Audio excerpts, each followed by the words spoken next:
On today's episode of the Views from Section 400 podcast, we have some NFL news. The Steelers and Dolphins made a big trade. Darren Waller's all of a sudden back in football.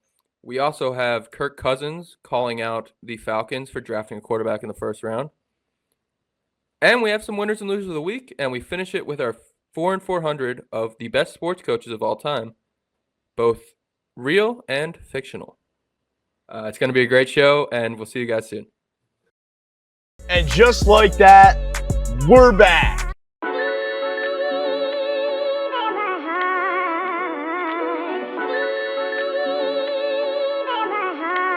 A16, turn me up.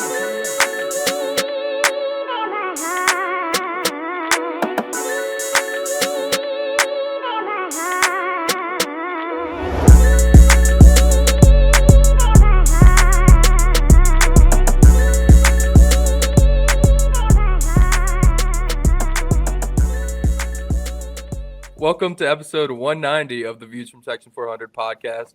Today is July 10th. It is currently July 9th. It is a storm outside. I apologize for the raindrops. And there was a storm happening in the NFL. Jack, your guy, Jalen Ramsey, has been traded once again. Good for him.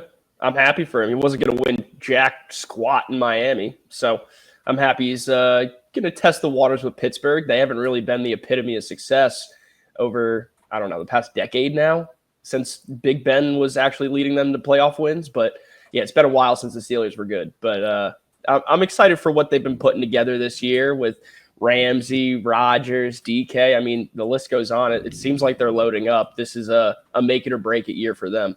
Don't forget about Jonnu Smith either. The full trade, Jonnu Smith and Jalen Ramsey for Minkah Fitzpatrick and a fifth-round pick. Jonnu Smith back with Arthur Smith, where he was arguably the best he's ever been in his career.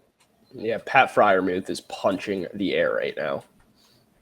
Hey, all he's going to do for the entire year, Pat is just going to be blocking.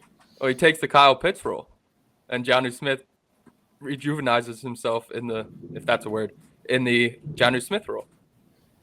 I really don't ever want to hear Pat Freiermuth and Kyle Pitts mentioned in the same sentence again. Kyle Pitts can be mentioned in the same sentence as, Sammy Coates. Deron Bland. Less touchdowns. Anyway, hey guys, I'll jump in here too. The Steelers are clearly in win now mode, a move we haven't seen them be in, I don't know about ever. To your point, Jack, Steelers haven't won a playoff game since 2016. So been a little while since we've seen success. We talk about Mike Tomlin winning record, longest tenured, this, that, the third. Haven't won a playoff game since 2016. They're trying to change that this year. All in, Aaron Rodgers, DK, loading up on the defense, Darius Slay, Jalen Ramsey, TJ Watt for now, still there. Defense is loaded. What can Aaron Rodgers do? They're all in. We never see the Steelers all in. Yeah, it's ironic they haven't won since 2016, because if this was 2016, that's a Super Bowl winning roster. The problem is we're in 2025. We are years down the line. 41-year-old Aaron Rodgers. We'll see if the Achilles holds up. And they're going for it, man. I think the most interesting part about this trade for me is like how they expect to use Ramsey back there. Because, me as a fan, I've noticed since, honestly, his last year with the Jags, it's been before he was with the Rams, believe me. He is not fast anymore. He cannot keep up on deep balls. I mean, that's where he gets beat, is on those deep balls. So I don't know what their plan is for him. Are they going to use him down around the line of scrimmage like a Derwin James? Dude, your Thunder's got to chill. This is insane. But clearly God is mad at either the Steelers or the Dolphins for making this trade. Yeah, well, there's no God down in Miami. I've said that before. Well, that's I don't another know why, conversation. and I don't know why he's cursing Washington, D.C. for a Miami and Pittsburgh trade. Well, they did, and we'll get into this in winners and losers. They did come out with some jerseys today, so maybe he didn't love the jerseys. Maybe. Overall, I think this is a win for the Steelers. You're getting Ramsey, you're getting Jonnu Smith, and Jonnu Smith, he's good, but Arthur Smith will use him better than anybody else in the league can. So he'll have a good year. I think he had over 100 receptions last year for Miami. He did have a This good year guy with isn't Miami. an old chip off the old block, dude. I mean, I this think guy's coming in to compete.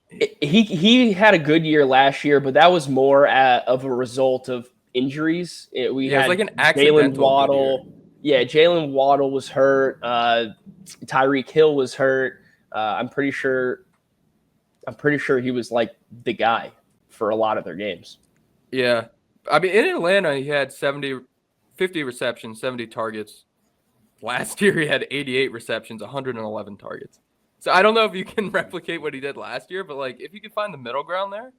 Well, I mean, that's also the difference between the coaching right there. I mean, the way that Arthur Smith calls a game, he's running the ball 55, 60% of the time. And then on the other side, there's, gosh, I'm blanking on him. What's Glass's name? Mike McDaniel. Mike McDaniel. Jeez, it's been a while since we've been talking football, man. But Mike McDaniel, he's the guy who likes to have Tua throw the ball 50 times a game. It's a lot of the time short little stuff, but that's where Johnny Smith makes his money, is in that short intermediate game. So it worked out really well for him scheme wise last year. I don't think that he's going to have as big of numbers, but he's still going to have as big of a role. And the Steelers had, was it DeAndre Washington? They had as their tight end too. That they kind of did that. They gave him like two. Darnell Washington. The guy from Georgia. Yeah, he's kind of the same type of prototype, and they gave him the two passes like 5 yards down the field, try to make him do something with it. So maybe Johnny Smith's just an upgrade there. Brother, there's I no don't prototype. Think the tight end is going to be the focal point of whatever they're trying to do. It's a placeholder to fill the position. He'll be more than serviceable with what they're trying to do. It's Aaron Rodgers and it's DK Metcalf, as far as I'm concerned. That is going to be if this offense is successful or not. Well, yeah, but let's consider this. I mean, DK is one guy. He's one weapon. Who do we have around him other than that? We talked about Pat Freiermuth. I'm not saying it's going to work. Maybe talked they bring about Chase Claypool Johnny back. Smith. Like, I'm not saying it's going to work. They're going to be running a whole hell of a lot of two tight end sets. I would expect both Pat and Johnny Smith to be on the field 75, 80% of offensive snaps. You've got one running back of no. Caleb Johnson from Iowa, right? That's who they drafted. Yeah. Yeah, Calvin Austin and Robert Woods are the wide receivers 2 and 3. Yeah, they don't have weapons. Like, Johnny Smith is going to have a big role in this offense, but what does that equate to? We'll see. Yeah, they might be running a very old school football offense, which honestly is probably Arthur Smith's wet dream. He gets to run Jaylen Warren and Caleb Johnson in the backfield, and then the two tight ends. Steelers might be a really fun team, and it would have been perfect for Will Howard too. And the Will Howard Rookie of the Year take would have been on track. I think the thing that I'm most excited for, though, is DK and how he acts this year, right? I mean, we know he's an alpha wide receiver. Is he the best in the game? No, but he's up there with the best. And up to this point in his career, he's been in Seattle. He's had a lot of competition for targets. He's going to be the guy here. He's going to have Aaron Rodgers throwing him the football. Is he going to win those one-on-ones? Are we looking at a 10-reception, 100-yard game week in and week out with a touchdown? I think that he has the potential to do that. Well, you just saw Garrett Wilson kind of not struggle, but he was supposed to be this top-tier receiver with Aaron Rodgers, and that connection didn't really work out too well. But are we really going to compare Garrett Wilson in his second or third year to DK Metcalf in his fifth or sixth? No, I'm more just saying, like, Aaron Rodgers, we thought he had that guy that he was going to make his next Devontae Adams, his next Greg Jennings, and he couldn't really do it. DK is definitely better than Garrett Wilson at this point in their careers, but I think Aaron Rodgers just might not be Aaron Rodgers anymore. And that's fair. And he might drive, like you said, DK Metcalf off a cliff. Well, that's why I'm super excited to see how he responds. Like, what if it's just a complete collapse? DK is not a quiet guy. He's going to be very vocal if this does not work out. Yeah, and Rodgers was with the Jets. We know what happens when guys go there too. So maybe there is something that comes from that. I don't know. The Steelers sure as hell think they're contenders because they're going for it. I don't know that I'm necessarily buying it yet, but the AFC's loaded, man. Rodgers isn't the guy anymore. He isn't Mr. AFC. No way. No. And the Dolphins, like, you would think a lot of trades, you think, like, I guess maybe not as much in football, but in sports, it's like there's obviously one team that's trying to get prospects and rebuild and the other team that's going for it. Both these teams, you would think, want to compete next year. And the Dolphins getting Minkah and then kind of getting Darren Waller as part of this. I know he comes out of retirement and decides not to follow the LiAngelo Ball avenue of washed-up athlete turned rapper. He might be something. They still have Tua that's healthy for now. I kind of like this for the Dolphins too. You get a safety and you get Ramsey out of there. Well, you remember they were the ones who took Minkah originally, and then they shipped him out for 2 first-round picks. I mean, got a great deal for that, and then bring him back in, and you're only giving up like a semi-washed DB and a tight end that is pretty interchangeable, nothing special. I think they did a great job with how they handled this. I still don't have any faith in them to win games this year, though. Yeah, I was going to say I have very little faith in Miami. I think with or without Ramsey, with or without Minkah Fitzpatrick, I don't think that moved the needle. If they're over-under on games was 5.5 or 6.5, 7.5, I'm probably taking the under. I don't trust Tua Tagovailoa's health at all. And personally, everybody loves the guy. He's a fun guy, Mike McDaniel. He's got to be on the hot seat. Yeah, I think his kind of, I'll call it a gimmick, but it's really not. It's just kind of the young coach comes in and his offense is kind of gimmicky, but I think his whole aura, I guess is the right word, is kind of growing old, especially in Miami. This might be the last year where if it doesn't go well, it's like, you definitely need to, let's do something. Yeah, you definitely need to sustain success in order to keep your aura maxed out. But look, McDaniel came on the scene and his offense was putting up 40 points a game. They were the ones who dropped 60 burger on the Broncos that one time. Like they were that offense when he first came in. But you're right. I mean, whether the league's figured him out or whatever it is, it hasn't been as great. I mean, we also know that Tua really hasn't been healthy since then either. And, not to take all the blame away from him, but you need your starting quarterback to win in this football league. Like the Eagles doing it with Nick Foles is such an anomaly. It's unbelievable. You've never seen another backup come in and be able to be, a winner. Guys can win you a game, very rare. Serviceable, but go win you a game. You don't see that. No, and I know we kind of said this list was not worth debating last year when Tyreek won the number one player. But speaking of Tua did fall from 40-something last year in the NFL Top 100 to 91 in this year. They've only revealed the 100 to 80, and he fell like 40-something spots from just, I guess, having concussions for what that is worth. I'm shocked he's in that list. Missing games, I think, would be a better way to put it, Brian. The missed games because of the concussions. Fair enough. Just trying to be nice to the guy. Clearly, you're a dick. But all right. I don't think it's being mean. I mean, if you miss for torn ACL and I say you tore your ACL, I don't think that's being mean. That's just being blunt. Just trying not to put it in. That guy doesn't need to hear the word concussion more. I don't think he's listening. Has. He has more things to worry about. Like not getting concussions. Yeah, and falling 40 spots on the NFL Top 100 list. When clearly the Dolphins are biased because Tyreek Hill won the number one player last year. It is what it is. Look, man, even if Tua is decent, Jalen Waddle resurgence, Tyreek Hill cares about playing football. Who do the Dolphins have on defense other than Minkah Fitzpatrick? Like, I think their entire secondary room, or at least for the cornerbacks, are all unproven or rookies. Yeah. I mean, I think one of the guys' names is literally Storm Duck. Oh, he's on the Dolphins? Like, are you kidding me? I remember when he was on the all-college name team. Yeah. Yeah, Storm Duck is their starting nickel.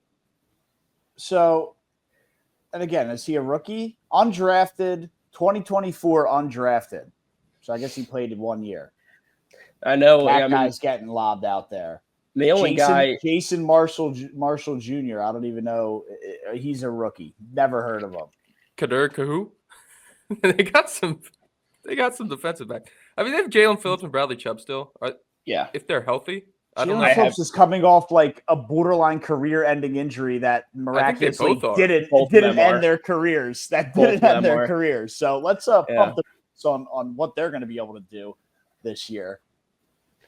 Yeah, Bradley Chubb's career has just been so sad with all of the injuries from Denver to Miami. He's never been able to escape them. Jalen Phillips too, man. He had a brutal leg injury. I think last year, maybe it was 2 years ago. At this point, last year.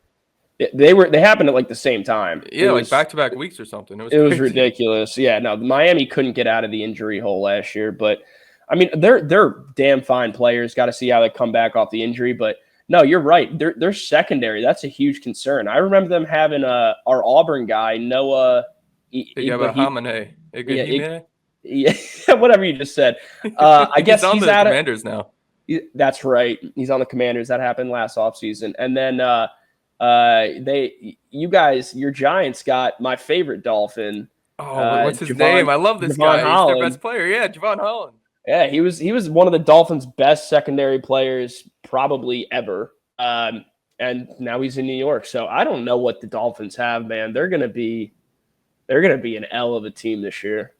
Yeah, I will say though, when we do I guess this is our AFC East preview in August, I will add a win to whatever their win total is because they have KJ Britt now. So they replaced Igbehamane with another Auburn Tiger, KJ Britt, War Eagle. That's going to do it for you? War Eagle, but that's going to do it for you? I mean, when he was on the Bucs, they did pretty well. So he's got to be a good locker room guy or something. I'm out on the Dolphins. But look, nonsense to even be discussing them. How about the Steelers? I mean, it is nonsense. You're absolutely right. It is nonsense to be discussing the Dolphins right now. We're in mid-July and we're like talking about there's nothing the going Dolphins on, man. Outlook. But I understand, but let's Steelers, not drag it on and on here. I mean, we know what the Dolphins are. Enough. You're talking about guys who went to Auburn. They can't even pronounce their last name. KJ, well, yeah, Igbehamane probably not. But KJ Brett's easy enough. If you want to touch back on the Steelers, they in their internal room think they're contenders, and from the outside it looks like they're going all in for this year only. But I'm not taking the bait just yet. I mean, Darius Slay and Jalen Ramsey could both be like done for the year by week 2. I'm not wishing that upon them, but like they could both retire at halftime of a game. I was gonna say they could be retired by now. I agree with you, man. And then where are they at? You got young Joey Porter out there just doing his best. So yeah, this Mike Tomlin is.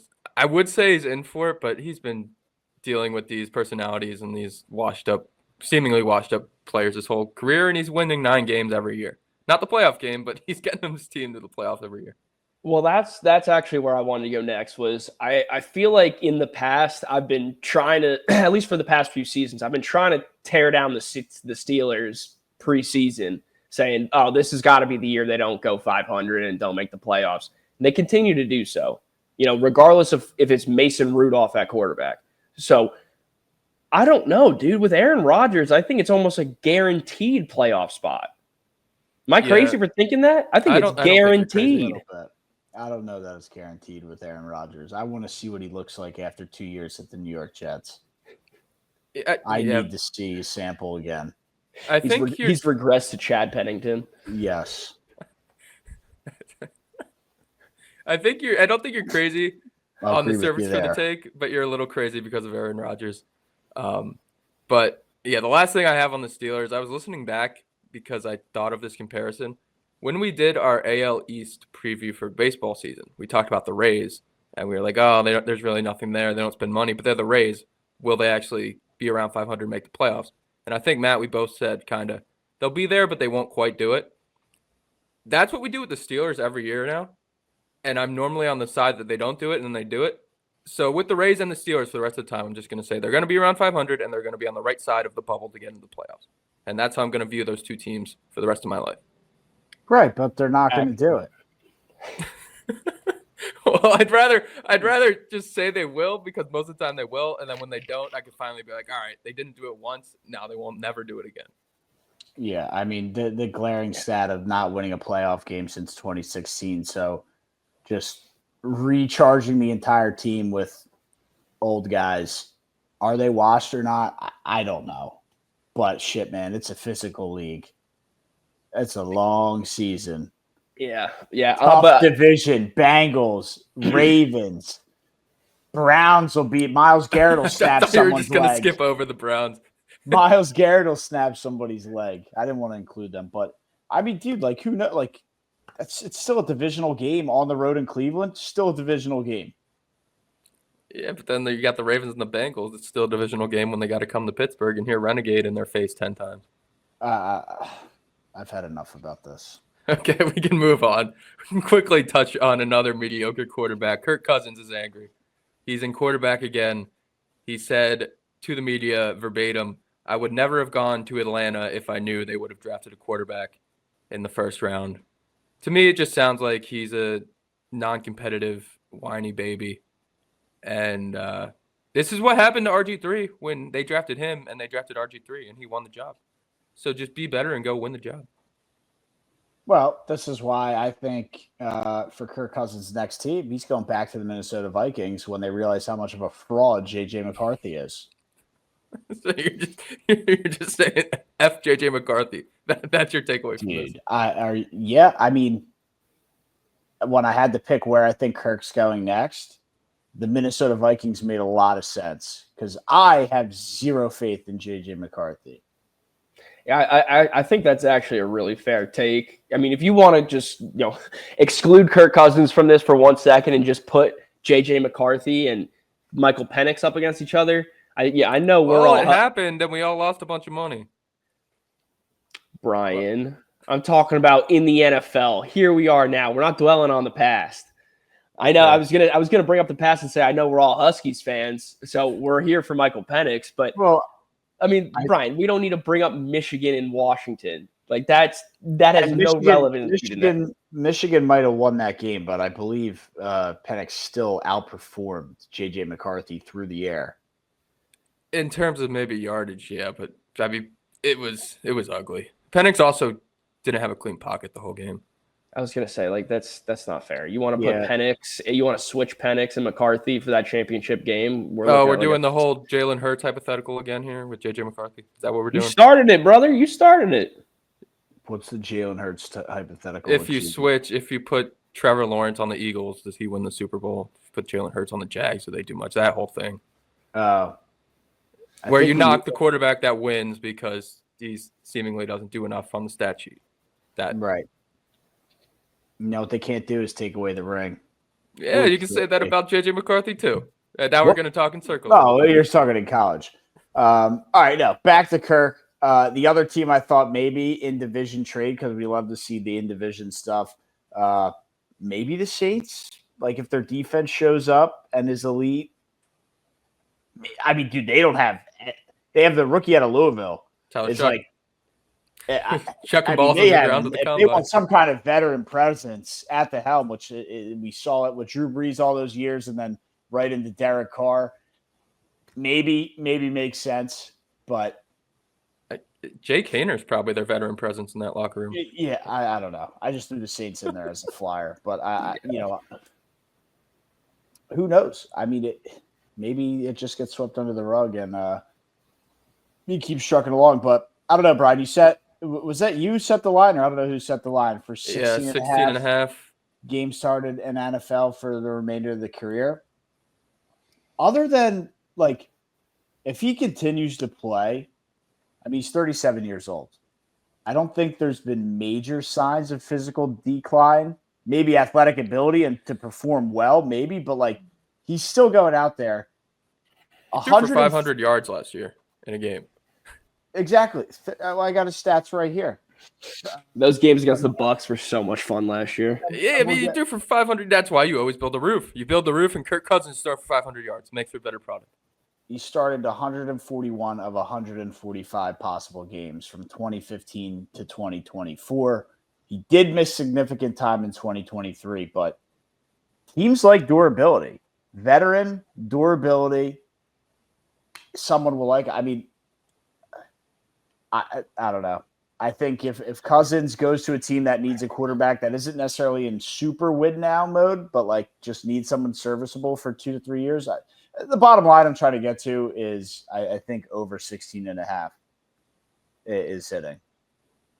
Yeah, I see. I thought it Could was hit this too. year. I thought he was gonna have like a big Joe Flacco type end of career where he kind of just hangs around. But what it just comes down to is like I think he likes his wife and kids too much, and I think he likes going to church on Sunday too much.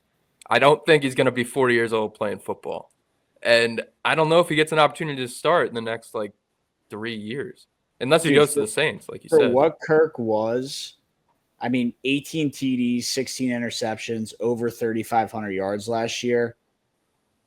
That's enough to where a team, they're not going to give you like a huge bag, but you can get some money out of that stat line.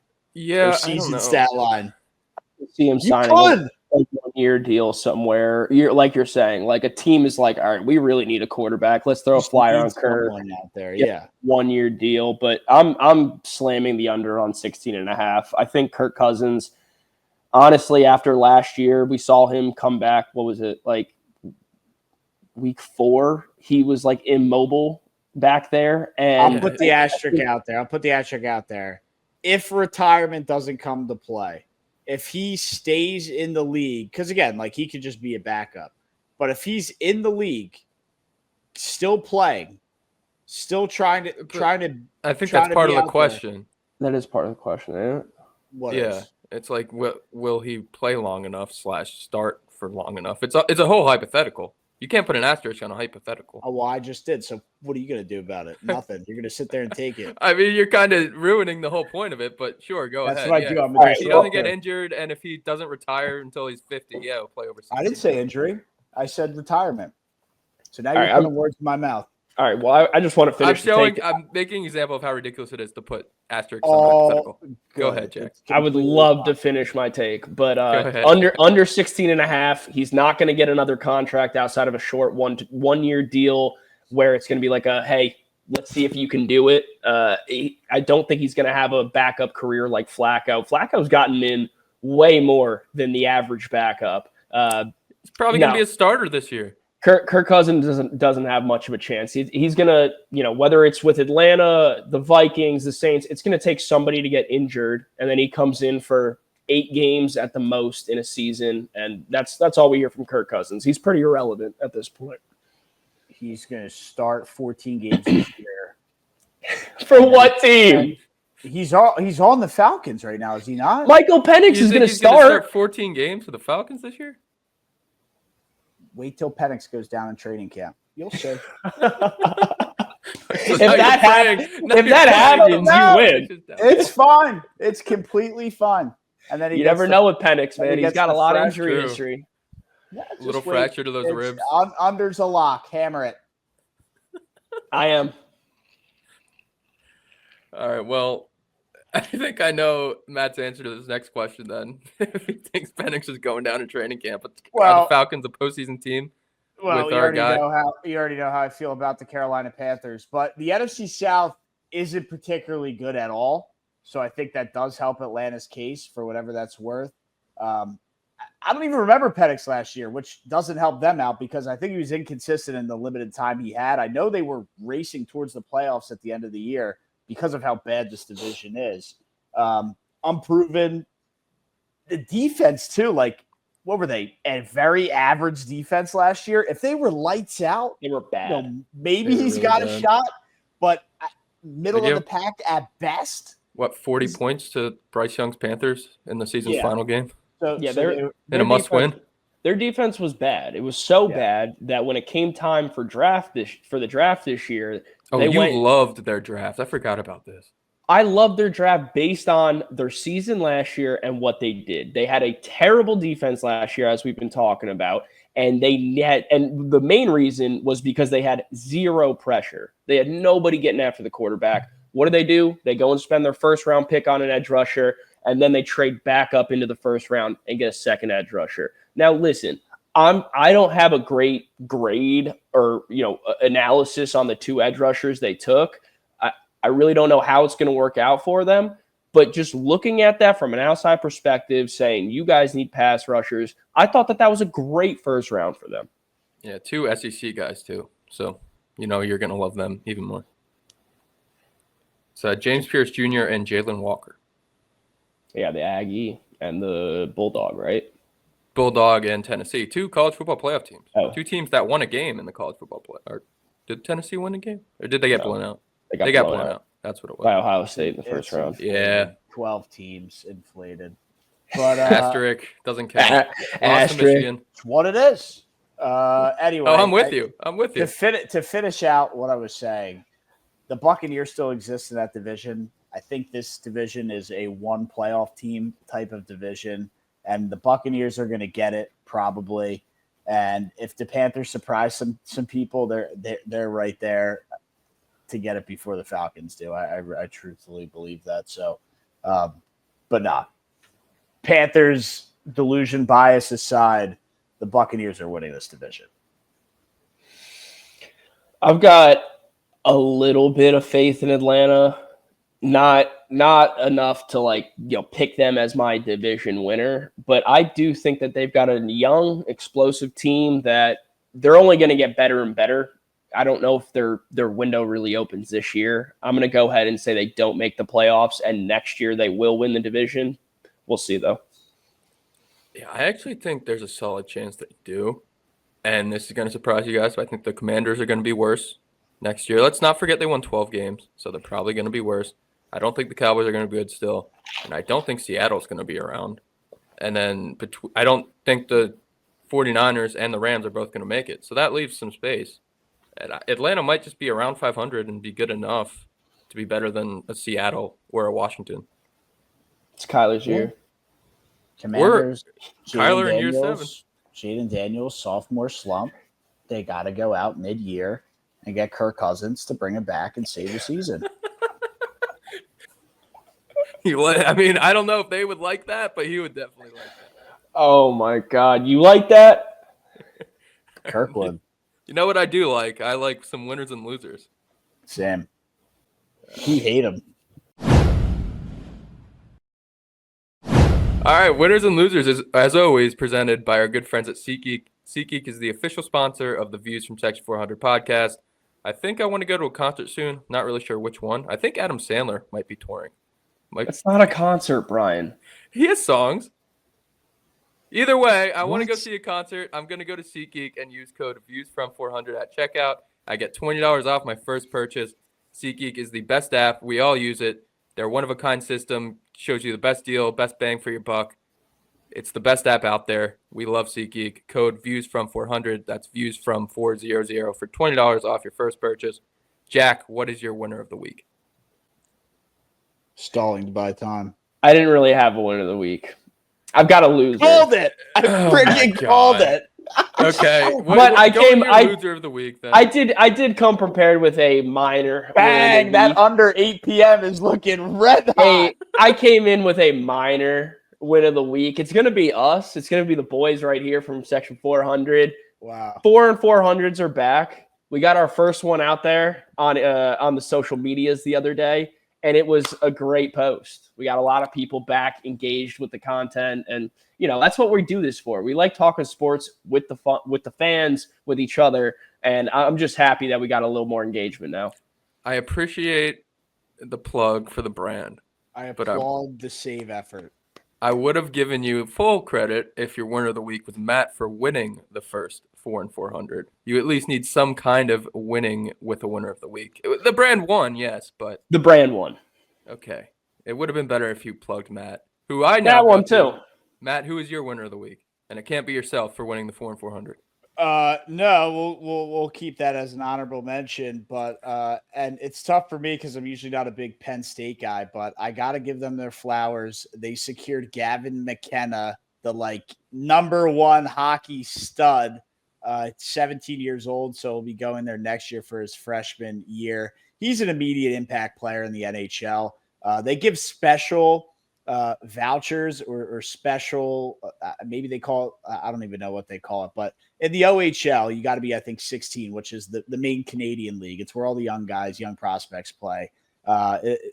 If you're 14, you can potentially get an exemption to play in the league earlier. He got that. Some of the other guys on the list, Connor McDavid, Sidney Crosby. I mean, just big top tier list. You don't get this. You don't get the exemption. They like them young over there in Canada. They do. Either way. Not like us. Always got to ruin a winner of the week, doesn't he? Not like us. Somehow turn it into a loss.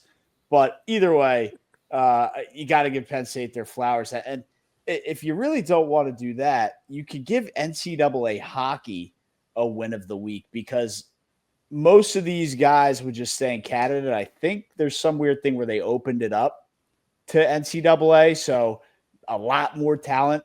Not that there wasn't, I mean, there's going to be a lot more talent coming to NCAA hockey. Maybe we see an increase in popularity. Maybe the NHL or the NCAA Frozen Four gets a little bit more shine to it, and people tune in more. So it's just it's good. It's good for the game of hockey in America for sure. Matt, you said this guy was 17. I believe he's 17. Yeah, but he's a stud. Yeah, I really can't blame a 17-year-old kid for wanting to take his talents to Happy Valley. I mean, that place is a hell of an experience for a college kid. I know he's got a lot of other priorities and responsibilities, but just to be able to go out a couple times in Happy Valley, I don't blame him for 1 second choosing Penn State over Canada. This kid looks like the absolute college hockey Letterman jacket, long hair. He's the whole stereotype. He's the whole package. The only thing I'd be concerned of, does this derail his potential pro career? Because as you're saying, Jack, a year at Happy Valley can really change the trajectory of anybody's career. No doubt about it. I mean, I didn't go to Penn State. I went to Auburn, but I saw some of those football players in there, and you can bet your ass the ones who are in Skybar, they didn't make it to the league. Shout out Sal Cannella. I think Sal Cannella did get a contract. I was going to say, you got Sal Cannella playing for the Houston Oil Rigs or whatever the Roughnecks, whatever the AFL team is. UFL. What? Please leave me alone. They got shout out the Philadelphia Soul of the AFL, one of the greatest dynasties ever. But lost in the championship and then disbanded the team. Lost in the championship and lost all their money. But never played a single game in Philadelphia, by the way. I think Sal Cannella did sign with the Dolphins. Maybe he's on a training camp roster. He won't make the team. But Penn State was a Frozen Four team in 2025. But I don't want to see them be a good hockey program. Keep the Frozen Four teams up in New England and the Michigan Upper Peninsula. That's where hockey deserves to be. Boston only. Boston and Minnesota and Michigan. What's your winner of the week, Brian? What is my winner of the week? That is a good question. My winner of the week Stalling. Yes. We talked about this. It's cool jerseys. The Commanders released some new jerseys. Well, they're not new, but they are new, but they're really old. They're just the old burgundy and gold that the Redskins wore. They don't have any of the Native American logo, but they do have the old colors. The fans are happy, and honestly, it's what they should be wearing. I don't know why they got rid of these in the first place. Jack, are you going to accept that as a winner of the week?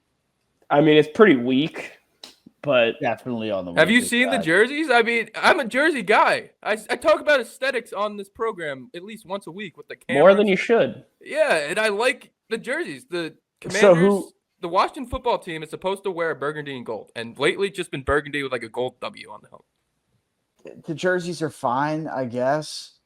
I'm going to have to see them out there. The whole rebrand of the name change was ridiculous. Yeah, and I think they're slowly realizing that it was ridiculous, and they're bringing back what they should. Yeah, I mean, the color scheme was always there. Nature is healing. There's true, true fans that still even call them the Redskins. I have a couple clients in the D.C. area, and they still refer to them as the Redskins and refuse to call them the Commanders. Yeah, there's a whole – I have a theory about that. It's half and half of actual fans, and half of Yeah, you would people know. that You just- live there. I don't even need to tell you. Yeah, half of them are still like fans or just old fans that don't want to change, and the other half want to make it a whole political thing and don't care about the team at all. So it's kind of hard to tell when you encounter someone that calls them the Redskins. But either way, Jack, what is your winner of the week? I was going to say, welcome to DC. My loser of the week. All right, Jack, I'm sorry. What is your loser of the week? I'm a loser of the week for referring to it as a winner, but what is your loser of the week? Yeah, it's definitely you. No, it's going to be DJ LeMahieu for getting DFA'd by the Yankees. Oh, wow. The main reason why people get DFA'd all the time, but the reason why he's going to be a loser of the week is this guy was legit the best hitter in baseball a couple seasons ago. He finished the season hitting 360. Nobody does that. He was the best hitter in baseball. And here we are just a couple seasons later, and he's already out the league. It goes to show how tough it is, not only to get there, but to stay there. He hit a Yankee Stadium home run against the Mets in the Subway Series, and it was very annoying. Yeah, I mean, we just saw it as recent with Tim Anderson as well. So we do see guys go off and then a year or two later absolutely fall off a cliff. But it was a big name a few years ago. I could say something mean about him. I don't think I will, but the two teams he's played for, the Rockies and the Yankees, definitely hitters' paradises. That is fair. That is a fair thing to think about. You got the elevation, and then you got the short porch. I mean, I can't blame you there. That being said, I think I'd take him if the Mets want to give him a shot, but we'll I was see. gonna say, it's not like Yankee Stadium has changed over the past 2 years, 3 years since he was hitting 360, and here he is now. It's not like there's that big of a difference. Yeah, he's got to be pretty old now, right? What's he, 37? Yeah, he's old. Yeah, he's definitely getting up there. He was smacking around hits for the Rockies when we were in ninth grade. Yeah, he's had a long career. I mean, it's been a good run for him. 36. 36. I just think it's absolutely nuts how you can literally go from the best hitter in baseball. I think that was 2020, so 4 or 5 seasons ago, and now you're getting cut. Yeah, I didn't think he was even that bad, I guess. He just didn't really – yeah, he hit 266. He just wasn't getting playing time. I guess he was always hurt. 204 last year. Yeah, that'll do it. 2020, it was the COVID year. He hit 364. It's nuts. People don't hit 360. No, career 289 hitter. Yeah, hopefully DJ LeMahieu can land somewhere before he retires.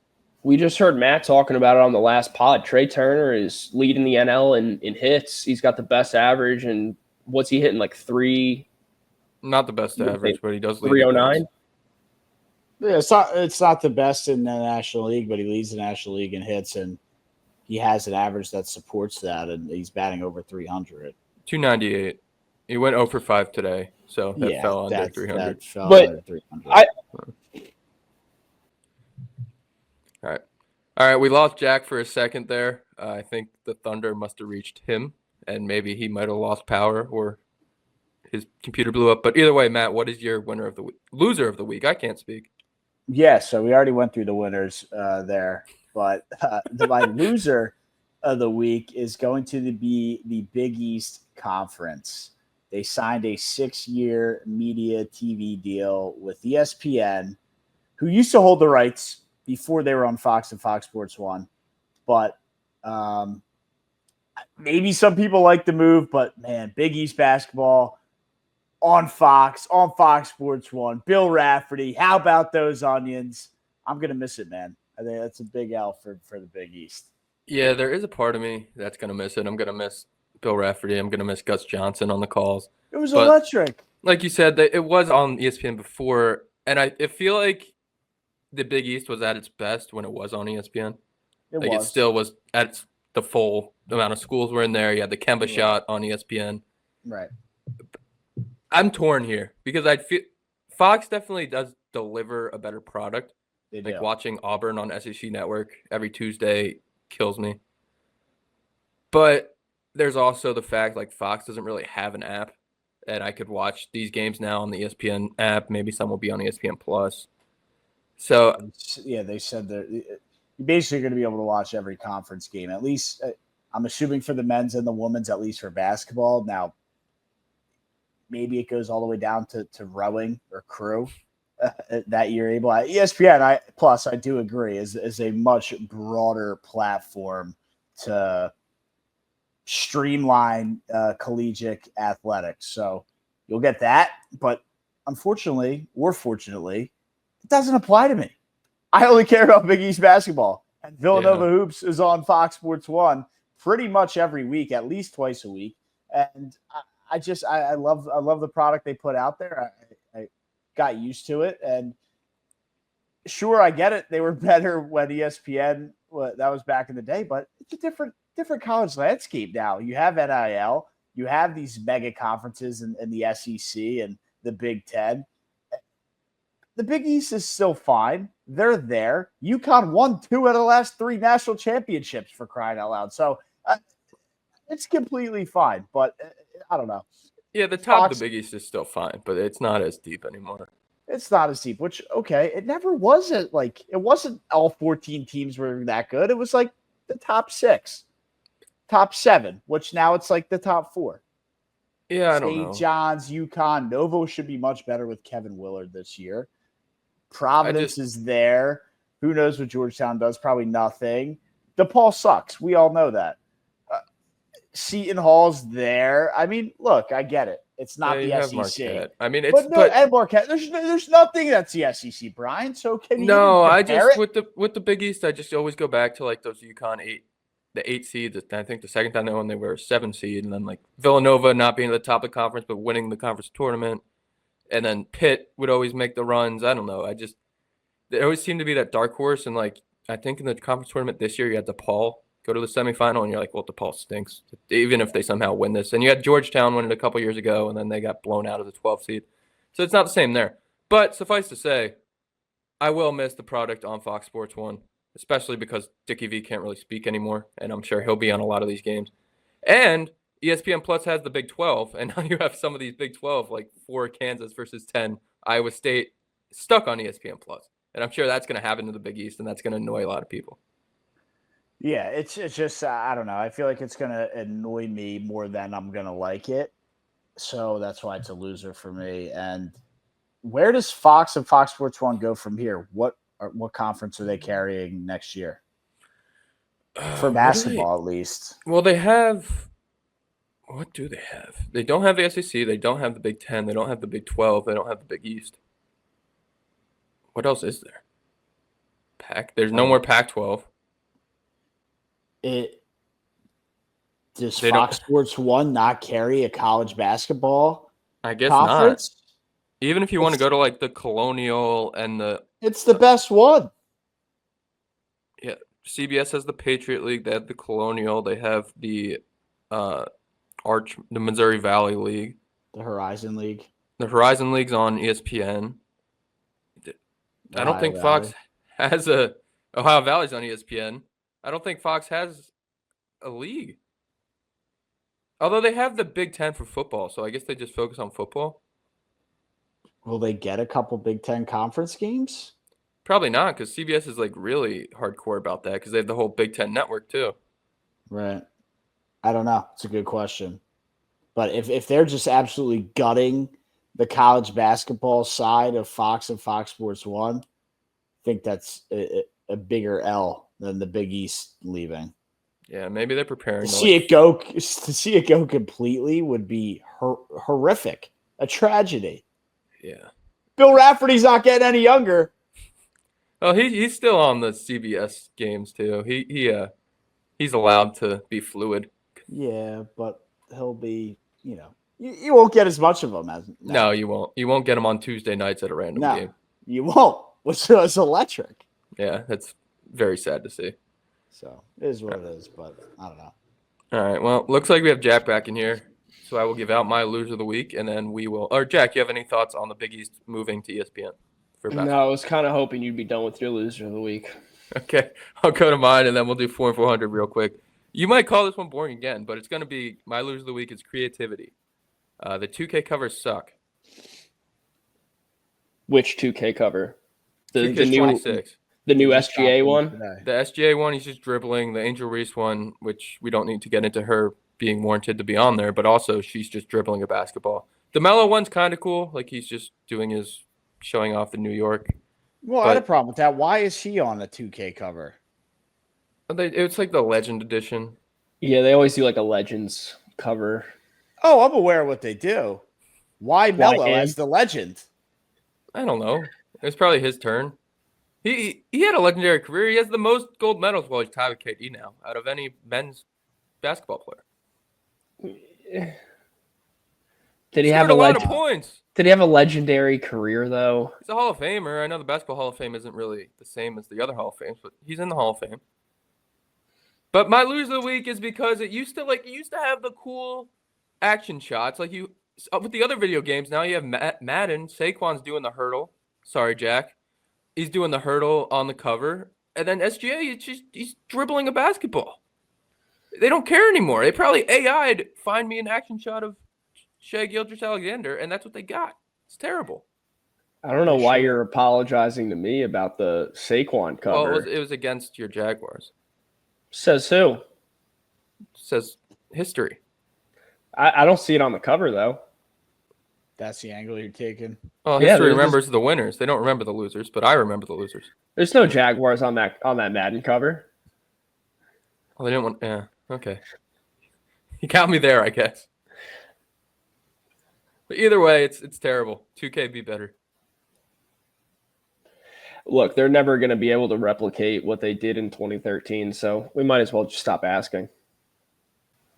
Trying to think of the 13 cover. It was Paul George, KD on the Thunder, and Bron. And Bron. Was it Bron? I think. I'll take 2 for 3. Yeah, I was going to say, I was impressed that you got that the Thunder on there. Let's see. Yeah, it was PG on the Pacers. PG on the Pacers, Kevin Durant on the Thunder, and Derrick Rose on the Bulls, baby. Damn. That makes sense. Yeah, but they were cool shots, and they had multiple players, and it used to look good. And now it's just minimalized. The world's getting too uncreative. But we're still creative, and that's why we do 4 and 400s up in the nosebleeds. Let's get to 4 and 400. It is the 4 and 400 of things, not things we wish we were good at. I forgot to update the ticker. There you go. 4 Way and to look 400 alive. of coaches. Look alive. It's the 4 and 400 of coaches. All-time coaches. Can be any time period. I won't go all the way back to 1800s. I promise you that. Yeah. We will rotate forward in the picking. So, Jack, you'll go first. I'll go second. And, Matt, you'll go to the back at number 3. Got it. Okay. I was really hoping I didn't have the first pick so someone could take this guy ahead of me. But I guess I got to add him to my team. No. Don't do it. You can't do it. No, I won't. Okay, I won't do it. Good. I won't do it. See, I'm going egregious here. That was not even on my radar. Good. I was scared it was. I'm going with Bill Belichick and his incredible career with the New England Patriots, most Super Bowls out of any head coach. I mean, shout out Belichick. So you're not worried about their Brady's rings allegations after what Belichick did with Mac Jones under center? Look, we were really going to compare a Bama quarterback like Mac Jones to the GOAT of Tom Brady. I mean, look, Brady doesn't get those 6 rings without Belichick. Belichick doesn't get those 6 rings without Brady. It took the both of them. And anybody who doesn't think so is crazy. All right. But if we lived in a world where one of them got it done without the other, I think you'd say Brady gets it done before Belichick gets it done. Well, history does prove that. But having said that, that Bucs team was arguably better than any team Brady had with the Pats. Still got it done. I don't know. Still got it done. 2017 was pretty good. I understand that team that the Giants beat was like 17 pretty good. Damn near perfect, but they didn't win the big one, so that one doesn't count. All right. Next. with the 2 pick, I'll stay in college basketball. My beloved college basketball. Go with John Wooden. 10 championships. No coach is ever going to do that again. Yeah, it's going to be tough to replace, but am I up now? Yep, you got 2. Yeah, I'm going to take a pretty big one off the board here in Phil Jackson with 11 NBA championships. And you could say he had MJ. You could say he had Shaq and Kobe with the Lakers. But a mastermind still nonetheless with the triangle offense. Yep, that was my wraparound. I should have gone with it That's right off a the bat. haymaker, Brian. Yeah, I was between Wooden on the wraparound or Wooden first, and that hurts. I get 2, though. Yep. Here's one I don't even think you guys had. I feel like he should go second, but I don't. Screw it. You guys wouldn't have him, but he's such a staple of the game. I think I know where you're going. Sir Alex Ferguson in the Ronaldo Premier League. Merchant. 13 Premier League titles, which is unbelievable. 2 Champions League titles, 48 trophies over 26 years, 1,498 wins, 338 drew, 405 losses. That is an unbelievable record. And I've never heard of this guy. 38 trophies in a 27-year span. I thought about going there, Matt, but the guy I'm going with next is going to do much better on a graphic, specifically with our listeners. I'm going with the miracle coach himself, Mr. Herb Brooks, the best coach of all time to defeat the Soviet Union, won 3 collegiate championships in the 70s as well, and a silver medal at the 2002 Olympic Games. I like that. That's a good one. Coached a bunch of kids to a win over the Soviets. Big deal. All right, I got 2. I'm going to keep this nice and easy. Wait, why do you get 2? Because I'm on the end. He's on the wraparound. Wait, so it's a snake, man. We've been doing fantasy football drafts. I'm since aware of how the snake works. I thought Brian just picked twice. Oh, no, I picked one. I'm fully aware of how the snake works, guys. All righty. Well, let me pop then. I'm going to stay in football. I'm going to take Big Red. He's been doing it for so long. Got a couple chips under his belt. Everybody loves him. I mean, you look at a picture of a burger and you just think Andy Reid. I don't know about you guys, but every time I go out for burgers, I think about Andy. Yeah, sometimes. Yeah, good pick. I think there's other haymakers out there, but I respect the post-2000s play. There's no more haymakers. 0. This is all subjective. I think there's also a not unwritten rule, but a gentleman's understanding. No one's going to pick the coach that Matt laughably put in the group chat earlier today when he made fun of me for taking old coaches. Yeah, I mean, I just thought it would. I don't even know what you're referencing right now. That's how out of this. I just thought the post-2000s would, our audience would relate more to and engage more with, because they would all know them and have most likely seen them live. But when we sit up here and throw out a guy from the fucking 60s and it's like, oh, great, we know what he did. Sure, he's awesome, but nobody gives a rat's ass. But Brian's having fun doing the research. I think so we'll let him have fun. Screw the listeners. That's what think Brian you're said to you guys. Disrespecting some of our listeners. I think a lot of them care about history of sports. Let me know in the comments. Hey, we always find out who wins, right? Let me know. All right. Well, with my third goated coach, I'm taking Coach Klein.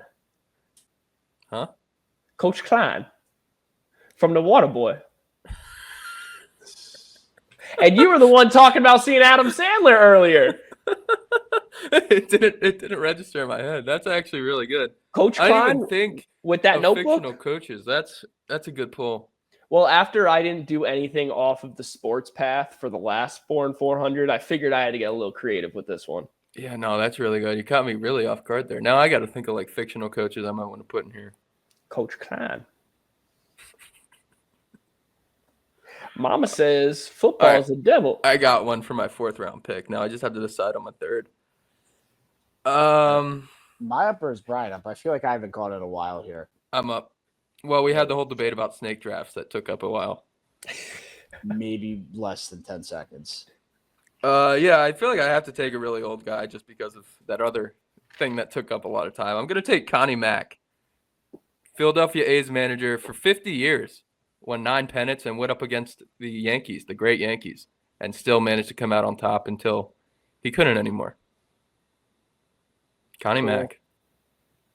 Never heard of him. Can't say I was even close to being alive to see his greatness. But good pull, Brian. Great pull. Great manager, Connie Mack. Now you got 2. Now I'm up with 2. Mm-hmm. I will take Mike Krzyzewski, Coach K, and I will take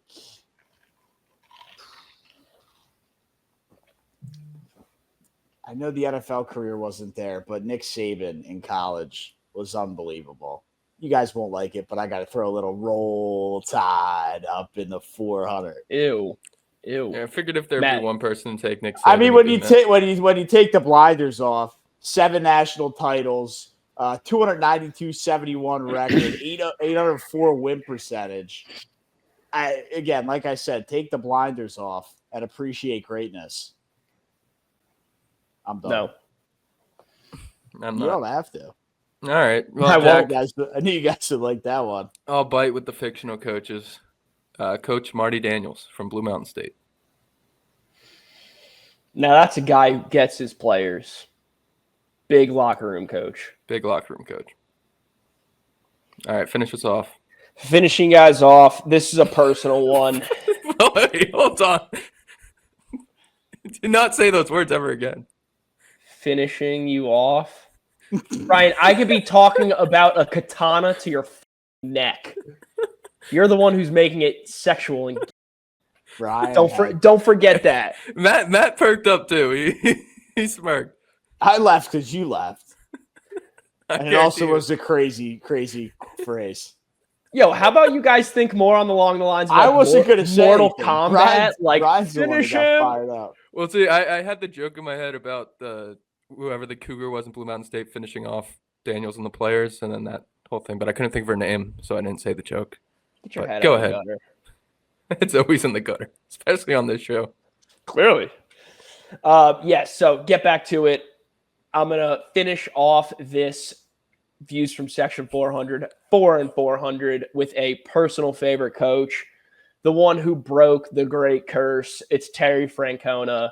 Came in 04, finally got the Red Sox over the hump, did it again in 07. Getting 2 rings in that short span was big as a young Red Sox fan. So I got to give a lot of credit to Terry Francona. He's still coaching now, 20 years later, and he's with the Cleveland Guardians, I believe, right now.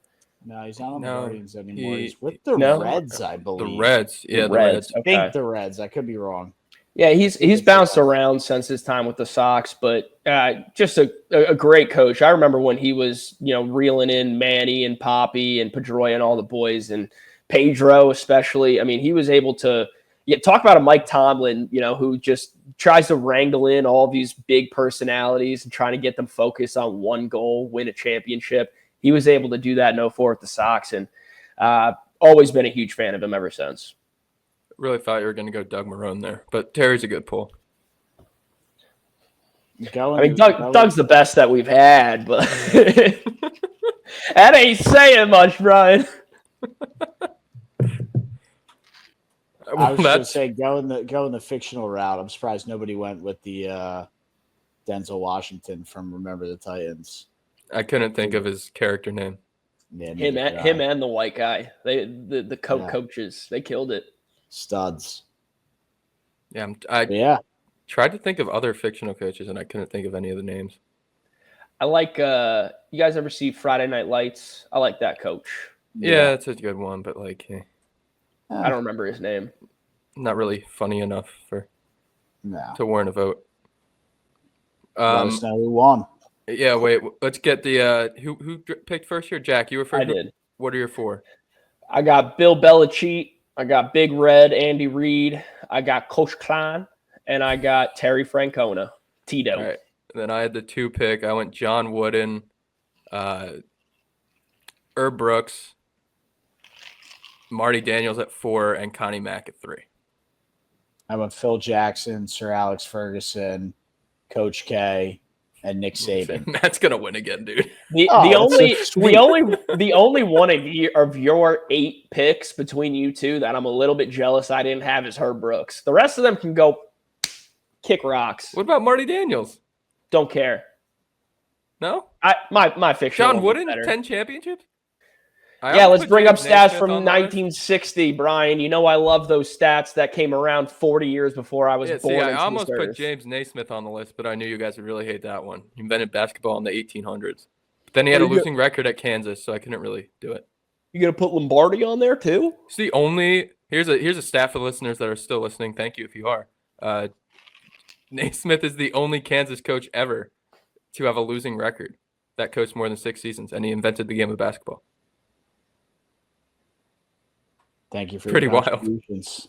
Wow. I think that just goes to show how good their program has been. Yeah, I mean it's pretty crazy. But that's all I have. Unless you guys have anything else, we can wrap this one up. That's all I got.